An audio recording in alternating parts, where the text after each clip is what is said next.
Hello दोस्तों, स्वागत करता हूं आपका अपने YouTube चैनल आर के क्लासेस 22 में। दोस्तों, आज के क्लास में मैंने यहां पे जो टॉपिक शामिल किया हुआ है ये आपके एग्जाम की दृष्टि से बहुत ज़्यादा मोस्ट है और निश्चित ही आपके एग्जाम में ये कम से कम समझ लीजिए कि 5 अंक इसको देखने के बाद आपके पक्के हो जाने वाले हैं। इसलिए आप लोग यहाँ पे वीडियो को लास्ट तक देखिएगा, बिल्कुल भी कहीं पे स्किप करके आप लोग मत देखिएगा, नहीं तो चीज़ें समझ में नहीं आएंगी आपके।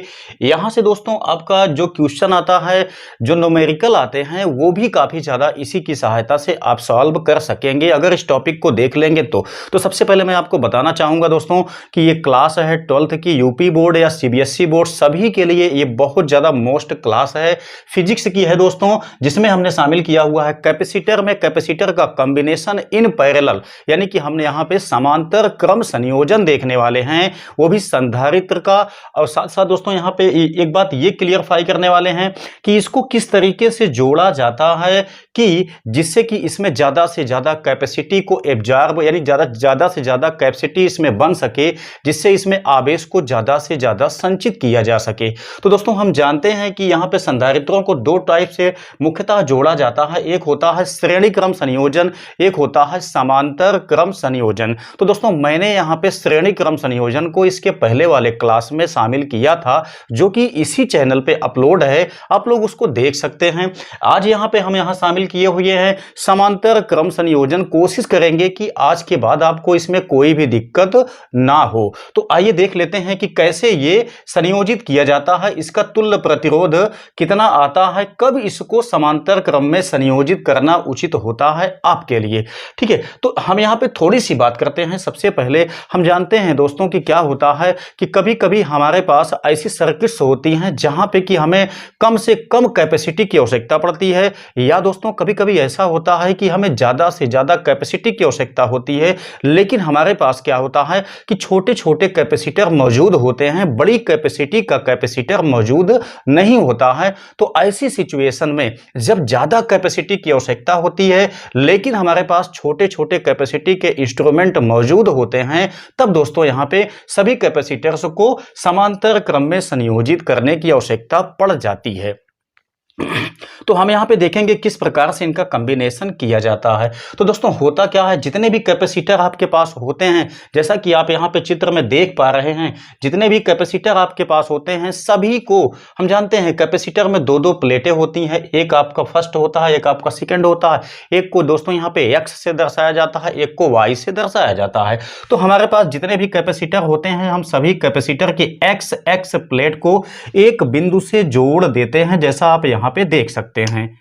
तो मैंने यहां पे क्या काम किया है कि सभी कैपेसिटर्स की पहली प्लेट को एक बिंदु ए से जोड़ दिया है, उसके बाद दूसरी प्लेटों को हम एक दूसरे बिंदु बी से जोड़ दिए हैं। साथ साथ दोस्तों क्या काम किया गया है, ए को यहां हमने सप्लाई सोर्स से जोड़ दिया है, जिसकी सहायता से ये आवेश क्यू को इसमें देगा। साथ ही साथ यहां पे जो बी वाला टर्मिनल है, जिसमें से कि सभी प्लेटों को यहां पे कंबाइंड किया गया है, इनको क्या काम किया गया, यहां अर्थिंग से जोड़ दिया गया है। अर्थिंग का मतलब आप लोग जानते हैं न्यूट्रल से होता है, यानी कि इसको पृथ्वी से संपर्कित माना जाता है, जो कि अर्थिंग का काम करता है।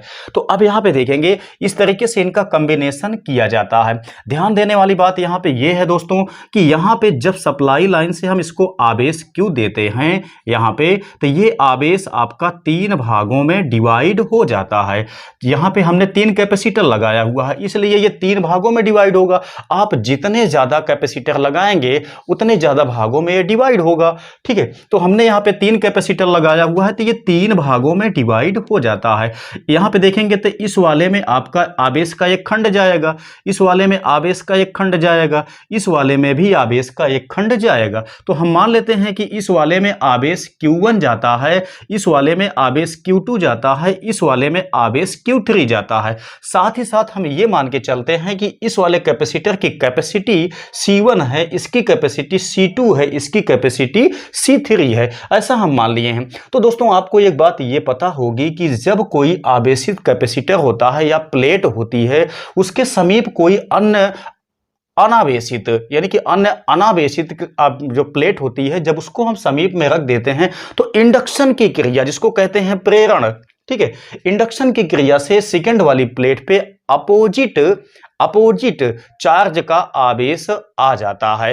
ठीक है, यहां पे हमने क्या काम किया, इसमें हमने प्लस क्यू कूलाम का आवेश दिया हुआ है इस वाली प्लेट पे, तो इस प्लेट पे इंडक्शन की क्रिया से स्वतः ही माइनस Q1 आवेश जनरेट हो जाएगा इंडक्शन की क्रिया से। ठीक है, अच्छा इसके बाह्य प्लेट पे क्या होगा, प्लस आवेश आ जाएगा, इसके अंदर वाली प्लेट पे माइनस आवेश आ जाएगा, तो इसके प्लस मतलब बाहर वाली प्लेट पे प्लस आवेश आ जाएगा। लेकिन दोस्तों प्लस आवेश आपका जो है वह अर्थिंग से आने वाले इलेक्ट्रॉनों से मिलकर के निरस्त हो जाएगा, मींस न्यूट्रल हो जाएगा, उदासीन हो जाएगा। तो बचता क्या है, अंदर वाला केवल यहां पे माइनस वाला आवेश बच जाता है। यही घटना इन सभी प्लेटों में होती है। ठीक है, तो एक बात आप लोग जानते होंगे कि जब समांतर संयोजन किया जाता है तब दोस्तों इसमें क्या होता है कि सभी प्लेटों के बीच में विभव समान रहता है, कैपेसिटी अलग अलग होती है, आवेश भी अलग अलग जाता है, लेकिन सभी प्लेटों के बीच में जो विभव होता है, विभवांतर जिसको बोला जाता है, वो समान होता है। आपको यहाँ पे डेरिवेशन करने के लिए यही बातें खास पकड़नी है कि इनकी कैपेसिटी तो अलग अलग होती है, लेकिन इनके बीच में जो वोल्टेज जनरेशन होता है वो समान होता है। ठीक है, तो अब यहां पे देखिए, मान लेते हैं कि यहां पे जो Q1 आवेश जाता है, तो Q1 आवेश जाएगा दोस्तों, तो आप लोगों ने कैपेसिटर का सिद्धांत पढ़ा होगा, होता क्या है, Q इक्वल होता है CB, ये चीज आप लोग जानते होंगे। तो इसी के नियम से हम चलेंगे तो Q1 इक्वल, इसमें टोटल आपका आवेश कितना होगा, C1 इंटू V होगा। क्यों, क्योंकि हमने यहाँ पे V यानी कि विभव को हमने समान माना है, चूंकि इसमें विभव समान ही होता है। ठीक है, तो यहाँ पे हमने क्या माना, Q1 इक्वल C1 V। ऐसे हम दोस्तों यहाँ पे मानेंगे इस वाले में जो कैपेसिटी आपकी जनरेट हो, जो आपका आवेश इसमें जनरेट होगा या जो संचित होगा वो कितना होगा, C2 इंटू V होगा। ऐसे इस वाले में जो आवेश संचित होगा वह Q3 is equal C3 into V होगा। अब बात को ध्यान दीजिएगा, जितना आवेश हमने यहां से दिया हुआ है वही आवेश इसमें जाकर के संचित होगा। मतलब जितना आवेश इनमें संचित होता है इनको हम जोड़ देंगे तो दिए गए आवेश के इक्वल होगा। इसका मतलब यह हुआ कि Q is equal Q1 plus Q2 plus Q3 बनेगा। अब यहां से अगर हम Q1 के स्थान पे, Q2 के स्थान पे, Q3 के स्थान पे ये वैल्यू को लिख लेते हैं तो आप देखेंगे तो क्या बनेगा, यहां इतना बनेगा। अब इसमें आप लोग एक बात ध्यान से समझिए, क्या चीज, कि यहां पे एक तुल्य कैपेसिटर हमको लगाने की आवश्यकता पड़ जाती है। मतलब हम तुल्य कैपेसिटर के रिस्पेक्ट में मान के चलते हैं। ठीक है, क्या होता है कि जैसे मान लेते हैं कि इन तीनों प्लेटों को हटा दिया जाए, ठीक है, जितना आवेश इन तीनों को मिलाकर के संचित होता है उतने ही आवेश संचित होने की कैपेसिटी वाला केवल एक कैपेसिटर हम इनके बीच में लगा देते हैं। इन सभी को तोड़ के हटा देते हैं, जितना आवेश इन तीनों को मिलाकर के संचित होता है उतना संचित होने वाला एक कैपेसिटर केवल इसमें लगा देते हैं। ठीक है, तो वही कहलाएगा तुल्य संधारित्र। तो हम यहां पे मान लेते हैं कि यदि तुल्य संधारित्र C हो तो क्या बनेगा दोस्तों, तो Q इक्वल बनेगा C इंटू V। ठीक है, Q इक्वल बनेगा C इंटू V। अब ध्यान से समझिएगा बात को। अब यहां पे हमने क्या काम किया, यही Q इक्वल CB यानी कि इस वाले में इसको हम मान लेते हैं इक्वेशन फर्स्ट। समीकरण 1 में हम Q का मान ये वाला पुटअप कर देते हैं, तो Q के स्थान पे हम क्या लिखेंगे, CB लिखेंगे। तो ये हो गया आपका CB। यहां पे देखेंगे तो क्या बनेगा, C1V plus C2V plus C3V।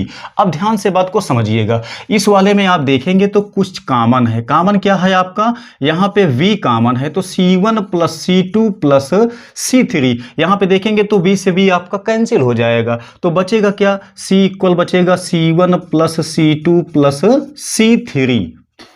इतना बनेगा आपका। अब यहाँ पे देख सकते हैं यही कहलाता है आपका तुल्य संधारित्र की धारिता, यानी कि संधारित्र की तुल्य धारिता यही कहलाता है दोस्तों। यही इसका होता है कॉम्बिनेशन। जैसा मैंने यहाँ पे बताया इसी प्रकार से यहाँ पे इसका डेरिवेशन किया जाता है, जहां से इस सूत्र को देखने के बाद इस बात की पुष्टि हो जाती है कि जो संधारित्र यहाँ पे जोड़ा जाएगा, जो संधारित्र यहाँ पे जोड़ा जाएगा एक अकेला, वो इन सभी संधारित्रों के योग के समान होगा। मतलब इन संधारित्रों की कैपेसिटी के योगफल के समान होगा, जहां से कि इस बात की पुष्टि हो जाती है कि जब भी हमें ज़्यादा बड़े संधारित्र की आवश्यकता पड़ेगी तब हम छोटे छोटे संधारित्रों को समांतर क्रम में जोड़ करके एक बड़े कैपेसिटी वाला संधारित्र प्राप्त कर सकते हैं। ठीक है, तो ये दोस्तों आपके लिए बहुत मोस्ट टॉपिक था, आपके एग्जाम की दृष्टि से बहुत ज़्यादा मोस्ट है, आपके एग्जाम में बहुत ज़्यादा आता भी है। लेकिन दोस्तों इससे संबंधित आपके न्यूमेरिकल से भी होते हैं काफ़ी ज़्यादा। मैं इसके बाद वाले क्लास में दोस्तों ऐसा न्यूमेरिकल लेके आऊँगा जिसकी सहायता से एक क्लास आप अटेंड कर लेंगे तो ये समझ लीजिए कि इस क्लास से रिलेटिव जितने भी सवाल, जितने भी न्यूमेरिकल हैं, वो सब निश्चित तौर पर आपके क्लियरिफिकेशन मतलब क्लियर हो जाएंगे, जिससे कि आप सबके सब सवाल लगा सकेंगे। ठीक है, तो उम्मीद करता हूँ दोस्तों कि क्लासें आपके समझ में आई होंगी। ऐसा है दोस्तों तो कर दीजिए वीडियो को लाइक, साथ साथ दोस्तों अगर चैनल पे नए हैं तो सब्सक्राइब करके बेल आइकन को दबा लीजिए।